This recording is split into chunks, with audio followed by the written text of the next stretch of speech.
दूसरा और आखिरी ससुराल। सुरेश अपने ताऊजी की बेटी के घर पहुंचता है। हेलो दीदी, मैं आ गया। अरे सुरेश, लेकिन तुझे आने में इतनी देर क्यों लग गई? तेरी ट्रेन तो 10 बजे की थी ना? अरे दीदी, वो ट्रेन थोड़ी लेट हो गई थी इसलिए। अच्छा, चल हाथ मुंह धो ले, मैं तेरे लिए खाना लगा देती हूँ। हाँ दीदी, बहुत भूख लग रही है। चल आजा, बैठ जा। सुरेश थोड़ा फ्रेश होता है और फ्रेश होकर खाना खाने के लिए बैठ जाता है। ये ले, तेरे मनपसंद आलू के पराठे और हरी चटनी। वाह दीदी, आपने तो आज मेरा दिन ही बना दिया। खा ले। अच्छा दीदी, पिछली बार मैं आया था तो आपके पड़ोस में ये लोग नहीं थे। लगता है ये लोग नए आए हैं। हाँ, ये लोग करीब 3 महीने पहले आए हैं। लेकिन सुरेश, इस घर की जो बहू है ना, उसकी ज़िंदगी तो नरक ही है, समझ ले। क्यों दीदी? अरे पूछ मत। उसका हस्बैंड एक नंबर का बदमाश है। उसके घर के सभी लोग उसकी पत्नी को बेवजह डांटते हैं तो वो कुछ बोलता भी नहीं और आंख पर पट्टी बांधे बैठा रहता है। उसके ससुराल वाले बेचारे को इतना परेशान करते हैं, बात बात पर सुनाते रहते हैं। ऐसा कोई एक दिन नहीं जाता जिस दिन इनके घर से आवाज़ ना आती हो। आज तो उनके सास ससुर शायद कहीं बाहर गए हुए हैं, इसलिए थोड़ी शांति है। लेकिन अभी देखना, वो लोग जैसे ही शाम को घर आएंगे वैसे ही बेचारे के ऊपर चिल्लाने लगेंगे, और चिल्लाते भी इतने ज़ोर से कि पूरा मोहल्ला सुन लेता है। अरे दीदी, ये तो गलत है ना? हाँ सुरेश, गलत तो है ही, लेकिन आज के ज़माने में किसी के बीच में बोलना सही नहीं है। सुरेश को उस औरत के बारे में जानने के बाद उस औरत के लिए बहुत बुरा लगता है। अरे अब तू क्या सोचने लगा? ला प्लेट दे। ये लीजिए दीदी, खाना बहुत अच्छा बना था। अच्छा दीदी, मैं थोड़ी देर छत पर जा रहा हूँ। ट्रेन में बैठे बैठे और लेटे लेटे मेरी तो हालत ख़राब हो गई है। हाँ, जा। सुरेश छत पर जाता है। शाम के समय में छत में कितना अच्छा लगता है। तभी सुरेश सुनैना को देखता है, जो तार से कपड़े उतारने के लिए छत पर आई थी। अरे, ये हमारी पड़ोसी है। कितनी सुंदर है। बेचारी के साथ कितना बुरा हो रहा है। सुरेश को सुनैना बहुत ज़्यादा पसंद आती है, इसलिए अब वो हर रोज़ सुनैना को देखने के लिए बहाने ढूंढने लगा था। तभी इसी बीच एक दिन, अरे ये तूने क्या किया? इतने महंगे प्लेट तोड़ दिए, सत्यानाश हो इसका। अरे तोड़ने दो, इसका बाप तो खरीद के लाया था ना ये प्लेट। भाई तो ससुर जी, अरे खुद को कमा कर कोई सामान खरीदना पड़े तब समझ में आए ना कि चीज़ों की कीमत क्या होती है। आप सबको हमें जो बोलना है बोल लीजिए, लेकिन हमारे माँ बाप को कुछ मत कहिए। क्यों ना कहे कुछ तेरे माँ बाप को? कहीं के राजा रानी है क्या वो? दोनों की इतनी औकात नहीं कि अपनी बेटी को पाल सके, और यहाँ पर बेटी हमें आकर दिखा रही है। सच में सासू माँ, आजकल इसका ना काम में बिल्कुल मन नहीं लगता। कभी किसी के कपड़े जला देती है, कभी बर्तन तोड़ देती है। उस सब मैंने जानबूझकर नहीं किया जेठानी जी, मेरी बातों का यकीन कीजिए। अरे तेरी बातों का क्या यकीन करे, झूठी कहीं की। मुफ्त की रोटियां तोड़ रही है, यहाँ शर्म नहीं आती? और नहीं तो क्या, और ऊपर से पढ़ी लिखी भी नहीं है। थोड़ी पढ़ी लिखी होती ना तो कहीं ना कहीं काम में तो लग जाती। अरे पवित्रा, तू भी क्या बात कर रही है? ये कामचोर औरत बाहर का काम कर पाती भला? इसका मालिक इससे तंग आकर 2 ही दिन में धक्के मारकर निकाल देता इसे। हाँ सासू माँ, ये तो है। ये देखिए, आटा गूंथने के लिए दिया था, आधा घंटा हो गया, लेकिन अभी भी इनका आटा गूंथ नहीं पाया। वो इसलिए क्योंकि आपने बीच में मुझे ये चावल बीनने को दे दिए थे, वो भी इतने सारे। ज़्यादा कहाँ है, बस 3 किलो चावल है। इतने चावल बीनने में तुझे मौत आ रही है क्या? और तू क्या हमेशा अपनी जेठानी से जुबान लड़ाती रहती है? अरे तेरी जेठानी तो ढेर सारा सोना लेकर आई थी दहेज में। तू क्या लेकर आई थी? 2 जोड़े कपड़े और 4 बर्तन। वही तो सासू माँ, अगर देवर जी ने अपनी पसंद की शादी की भी थी तो किसी ढंग की लड़की से करते, क्या भिखारन से शादी कर ली। पता नहीं मेरे बेटे ने भी किस निकम्मी लड़की से शादी कर लिया। ना घर का काम सही से करती है, ना ही पढ़ी लिखी है, और ऊपर से इसे जितना भी समझाओ फिर वही गलती। अच्छा तुम लोग ये सब छोड़ो, इसका रोज़ का नाटक है। जल्दी से मेरे लिए चाय बनाओ। जी ससुर जी, अभी बनाती हूँ। सुनैना के ससुराल वाले उसे बहुत ज़ोर ज़ोर से डांट रहे थे, इसलिए इन सब की आवाज़ बाहर जा रही थी। दीदी, ये लोग तो इसके ऊपर बहुत चिल्लाते हैं। इतनी छोटी सी गलती के लिए उसे कितना सुना रहे। वही तो देख ले, ज़माना ख़राब है, अकेली लड़की को कोई चैन से जीने नहीं देता। इन सब घटनाओं के कारण सुरेश सुनैना के प्रति बहुत सहानुभूति का भाव रखने लगता है। इसके अलावा जब सुनैना कभी सब्जी लेने के लिए बाहर निकलती तो सुरेश भी किसी न किसी बहाने से घर से बाहर निकल जाया करता। इतना ही नहीं, अब तो सुरेश सुनैना के बेटे अमन से भी दोस्ती कर लेता है। अरे अमन बेटा, चल अंदर। अरे सुनैना जी, थोड़ी देर और खेलने दीजिए ना इसे। ठीक है। सुरेश सुनैना के बेटे अमन के साथ खेलने लगता है। कितने अच्छे हैं ये। अब सुनैना भी सुरेश को पसंद करने लगती है। दिन ऐसे ही गुजरते रहते हैं। तभी एक दिन, अच्छा दीदी आज खाने में क्या है? आज खाने में मैंने भिंडी की सब्जी बनाई है। अच्छा सुनो सुरेश, तुम्हारी मम्मी का फ़ोन आया था, कह रही थी कि तुम जल्दी घर पहुँचो। क्या? अच्छा मैं मम्मी से बात करता हूँ। नहीं नहीं, तुम्हें मम्मी से बात करने की कोई ज़रूरत नहीं है। अरे दीदी आप ऐसे क्यों बोल रही हो? अच्छा ठीक है, मैं सीधे मुद्दे पर आती हूँ। देखो सुरेश, तुम जो भी कर रहे हो ना सही नहीं कर रहे हो। तुम उस सुनैना के पीछे क्यों पड़े हो? अरे दीदी ऐसा कुछ नहीं है। सुरेश, मैं कोई बच्ची नहीं हूँ, मुझे सब समझ में आता है।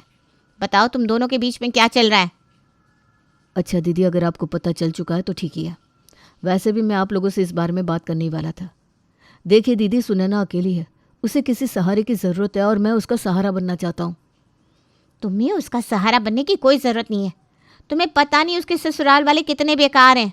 दीदी सुनैना का डिवोर्स होने वाला है और ये हम दोनों के लिए बहुत अच्छी बात है। तू यहाँ पर छुट्टियाँ मनाने आया है कि हमारी नाक कटवाने आया है? मुझे कुछ नहीं सुनना। तू कल ही यहाँ से जा रहा है बस। अभी मैं तेरे जीजा जी से कहकर तेरी कल की ट्रेन की टिकट कटवाती हूँ। दीदी प्लीज़ ऐसा मत करो। मुझे कुछ नहीं सुनना। सुरेश अभी तो कुछ नहीं बोल पाता। वहीं जब अगला दिन आता है तो सुरेश अपना सामान लेकर रेलवे स्टेशन के लिए निकल पड़ता है। अच्छा हुआ आकांक्षा कि तुमने सुरेश को अपने घर भेज दिया। हाँ बिल्कुल। लेकिन तभी इसके कुछ देर बाद सुरेश सुनैना के साथ वापस लौटता है। देखो आकांक्षा, तुम्हारे भाई ने क्या किया, हमें यहाँ मुंह दिखाने लायक नहीं छोड़ा। देखिए जीजा जी मैंने ऐसा कुछ भी नहीं किया जिसकी वजह से आपको यहाँ मुंह छिपा कर चलना पड़े। हम दोनों जवान हैं और अपनी समझ से शादी कर लिए, तो इसमें बुराई क्या है? देख भाई, तुझे जो करना था तू करता, लेकिन अपने घर में करता, यहाँ तो ना करता। दीदी जीजा जी आप दोनों को मुझे आशीर्वाद देना है तो दीजिए, वरना मैं जा रहा हूँ। अरे तू तो चला जाएगा यहाँ से, लेकिन तेरी माँ को क्या जवाब दूंगी मैं? वो सब मैं संभालूंगा, आप चिंता मत करिए। इसके बाद सुरेश अपनी पत्नी को लेकर अपने शहर चला जाता है। ये किराए का कमरा है, अब हम यहीं रहेंगे। अच्छा तुम बैठ जाओ, आराम करो, मैं ज़रा मार्केट से कुछ सामान लेकर आता हूँ। ठीक है। सुरेश मार्केट जाता है और कुछ सामान वगैरह खरीद कर घर आता है तो देखता है कि उसकी माँ वहाँ पर आई हुई है। तो इस चुड़ैल को ब्याह कर ले आया? अब माँ मैंने आपको फ़ोन पर सब कुछ बता तो दिया था, अभी आपकी बहू बन चुकी है, इसलिए इससे सही से बात करिए माँ। ये दो कौड़ी की लड़की मेरे घर की बहू बनेगी, इसे तो मैं अभी सबक सिखाती हूँ। चल निकल यहाँ से। माँ आप ये क्या कर रही हैं? क्यों तमाशा बना रही है आप सबके सामने? अरे अभी तो तमाशा शुरू कहाँ हुआ है, तू देख अभी आगे क्या क्या होता है। सुरेश की माँ सुनैना के हाथ को पकड़कर खींचने लगती है। आह मम्मी!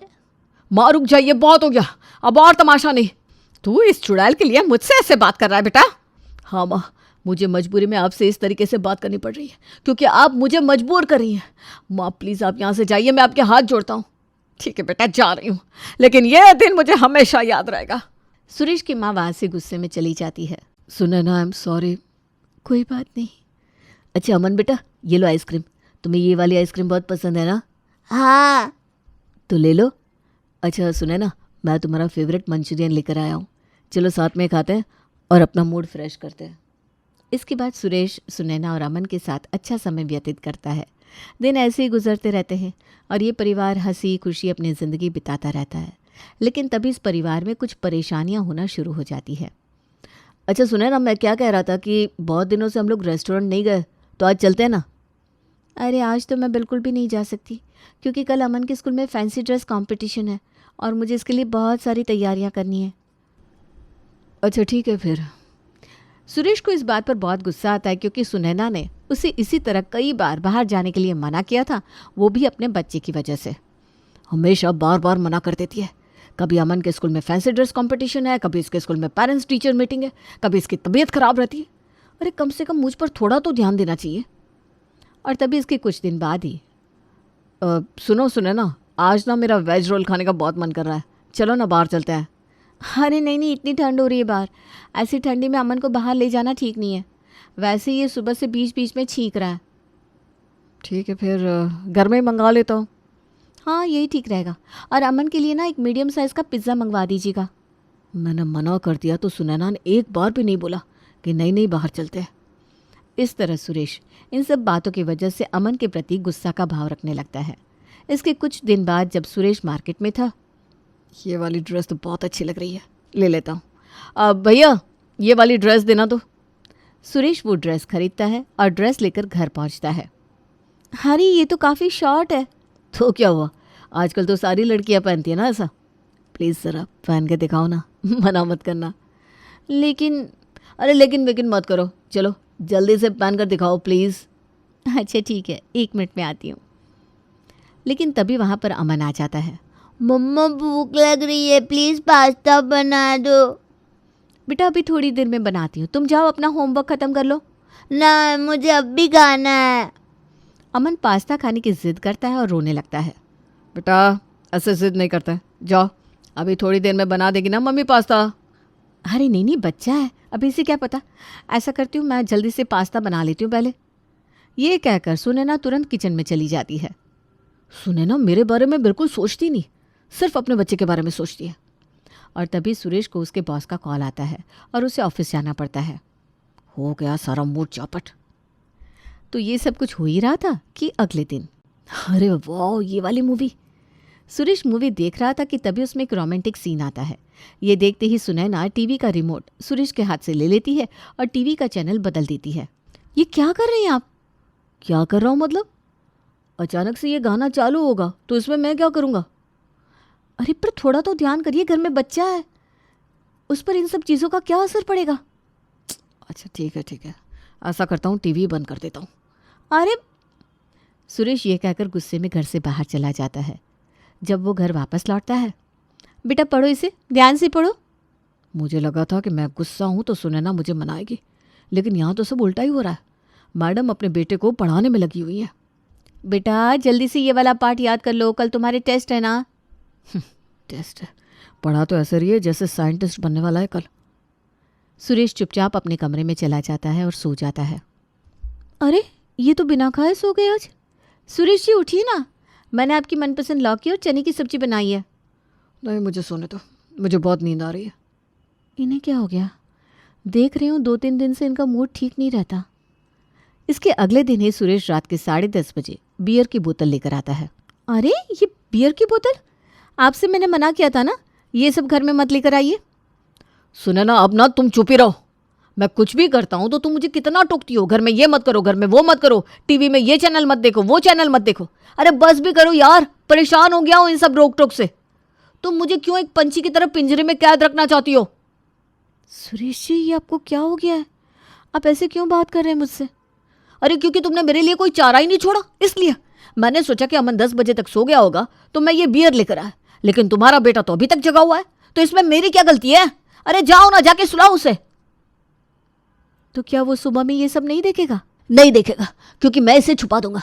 अपने बेटे की बड़ी फिक्र है तुम्हें, लेकिन क्या कभी तुमने मेरी फिक्र की? ये आपको क्या हो गया है? आप एक बच्चे से जलन की भावना रख रहे हैं।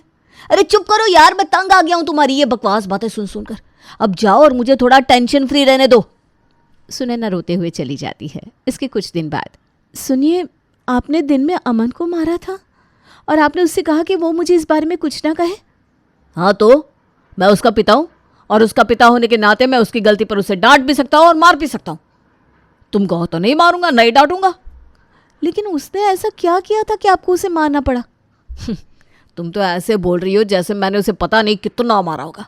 अरे हल्के से हाथ से एक थप्पड़ मारा था बस, क्योंकि वो बहुत शैतानी कर रहा था और मेरी बात नहीं मान रहा था। ज़रूर इसने तुम्हारे कान भरे होंगे और तुमसे कहा होगा कि मैंने उसे बहुत मारा। नहीं, इसने ऐसा कुछ भी नहीं कहा। मैं तो बस आपसे पूछ रही हूँ। लेकिन आप इतना गुस्सा क्यों कर रहे हैं? गुस्सा ना करूँ तो क्या करूँ? अरे इसकी वजह से तो मेरी ज़िंदगी जहन्नुम बन गई है, और ऊपर से तुम हो कि इसे समझाने के बजाय उल्टा इसका साथ दे रही हो। सुरेश जी अमन एक बच्चा है। अरे हाँ बच्चा है, यही बोल बोल कर तुम्हारे और हमारे रिश्ते के बीच अब इतनी दरार पैदा हो गई है जिसका तुम्हें अंदाजा भी नहीं है। अरे इसकी वजह से ना मैं तुम्हारे साथ टाइम स्पेंड कर पाता हूँ, ना ही कहीं बाहर जा पाता हूँ, और तो और कुछ भी अपने मन की नहीं कर सकता हूँ, सिर्फ इसकी वजह से। सुरेश जी आप ऐसे बिल्कुल नहीं थे। क्या हो गया है आपको? किसी ने कुछ कहा है क्या? अरे आप एक बच्चे से। चुप रहो सुनैना, बहुत हो गया।